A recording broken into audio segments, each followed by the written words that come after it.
Bismillahirrahmanirrahim. Assalamualaikum warahmatullahi wabarakatuh. Waalaikumsalam warahmatullahi wabarakatuh. Innal hamdalillah, sholatan wassalaman ala Rasulillah wa ala alihi wa ashabihi wa mawala. Pemirsa TV One yang dirahmati Allah di seluruh penjuru tanah air, kajian subuh pagi Assalamualaikum Nusantara. Kami berharap semoga Bapak Ibu dalam keadaan sehat walafiat. Amin. Baik. Untuk tema kali ini kita akan membahas tentang satu tema yang sebetulnya ibu-ibu kalau lihat dari judulnya bingung. Apa ini? Pahamnya suami istri. Obsesi yang merusak hubungan suami istri. Obsesi itu apa, Bu? Dulu tuh ya, kita sering mendengar bahasa obsesi, tapi sekarang tuh tenggelam. Obsesi itu keinginan, sama ya, hasrat. Nah, tapi kalau itu dikatakan obsesi, dia nggak melintas sekali-kali, tapi sering. Kita terobsesi pengen punya rumah bagus. Selama belum terwujud, sampai mimpi ke bawah itu. Dibangunin suaminya yang pertama disebut, kapan kita punya rumah bagus, Pak? Itu obsesi, udah melekat dalam jiwa, bahkan di alam bawah sadarnya itu. Makanya orang-orang yang memiliki keinginan kuat itu, sering tanpa sadar itu terucap. Nah, ada obsesi yang bagus itu yang disebut dalam bahasa agama, himmatul aliyah. Setiap ibu wajib memiliki himmah yang tinggi untuk menjadi seorang ibu. Itu bagus. Obsesinya apa?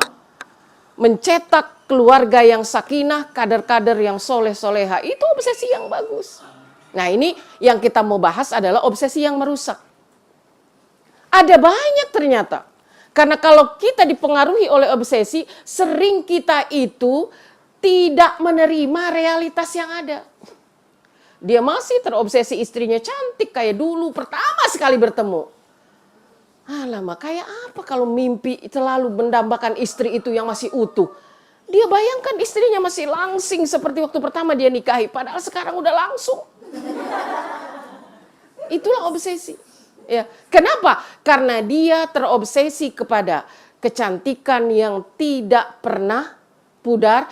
Dan begitu pun yang perempuan selalu terobsesi kepada kegagahan dan ketampanan yang selalu ada.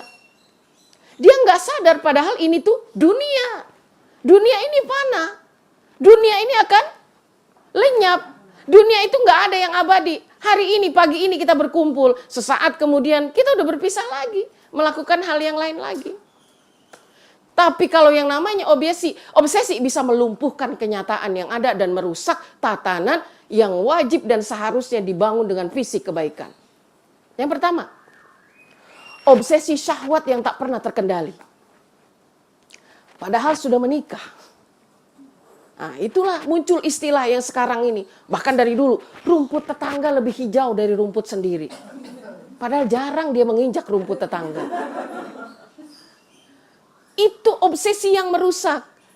Kalau kita berkata rumput tetangga itu lebih subur dari rumput di rumah, iya, belum tentu yang kita katakan indah itu beri kenyamanan. Maka real aja kita berkata. Sudah memiliki yang sah, masih ingin yang haram. Sudah ada yang dihalalkan oleh Allah, masih menginginkan sesuatu yang haram. Iya, karena selalu melintas di benaknya keinginan-keinginan yang tak pernah terkendali. Padahal adanya pasangan itu justru untuk apa? Meredam, menghalalkan hasrat itu. Kalau hasrat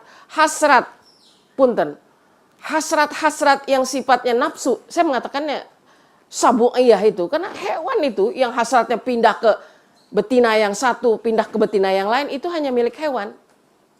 Ke jantan yang satu pada jantan yang lain itu hanya ada pada hewan. Dan dia nggak punya resiko. Karena hewan tidak punya pertanggungjawaban hidup setelah mati. Tapi banyak manusia ada yang halal di rumah, dia terobsesi kepada kecantikan yang tak pernah pudar. Makanya ketika dia lihat yang masih mulus-mulus di luar, dia terobsesi. "Ma, kenapa kamu nggak semulus yang di luar?" Ya karena yang di luar itu ya tidak berbenah seperti kita di rumah. Ya, yang setiap hari sibuk dengan cucian. Ya, sibuk dengan kain pel. Nah, jadi jangan berharap tangan-tangan istrimu itu selembut dan selentik perempuan yang di luar sana. Ini merusak, kenapa? Ini pernah terjadi dalam sebuah kisah. Allah berikan itu, obsesi tak pernah berhenti. Yang nyatanya anak pemuda tampan awalnya itu niatnya tulus. Diangkat menjadi anak angkat. Nah ini ada dalam kisah Nabi Yusuf. Di surah 12 ya. Ya kisah Nabi Yusuf itu. Coba buka surahnya itu dan baca ayat 24. Silakan. Dan sungguh perempuan itu telah berkehendak kepadanya Yusuf, dan Yusuf pun berkehendak kepadanya. Sekiranya dia tidak melihat tanda dari Tuhannya. Demikianlah kami palingkan darinya keburukan dan kekejian. Sungguh dia Yusuf termasuk hamba kami yang terpilih. Ya. Walaqad hammat bihi wa hammat biha.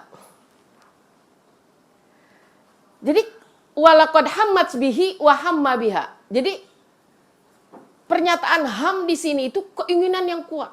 Kenapa disebut kuat? Dia melintas terus. Jadi Yusuf itu kan sudah satu rumah. Ya, ini dalam sebuah riwayat dinyatakan bahwa perempuan yang nyata-nyata sudah memiliki suami, seorang istri pembesar Mesir ini, yang namanya istri pejabat, mungkin sering ditinggal, ya kan, luar kota kemana. Nah di dalam rumah itu ada pemuda belia yang sungguh luar biasa. Kita juga tidak tahu setampan apa Nabi Yusuf karena nggak pernah di-upload fotonya kan. Ya tapi memang jelas riwayat itu ketampanan Nabi Yusuf itu memukau si ibu angkat ini. Jadi keinginan itu bukan hanya melintas sekali. Oke begini, kita misalnya pernah melihat seseorang, padahal kita udah punya suami, ibu-ibu ya. Pemirsa, kita udah punya suami. Tapi kalau melihat orang tampan itu, apakah kita mesti menundukkan mata? Enggak. Tetapi jangan sampai ada ham sini. Ham ini.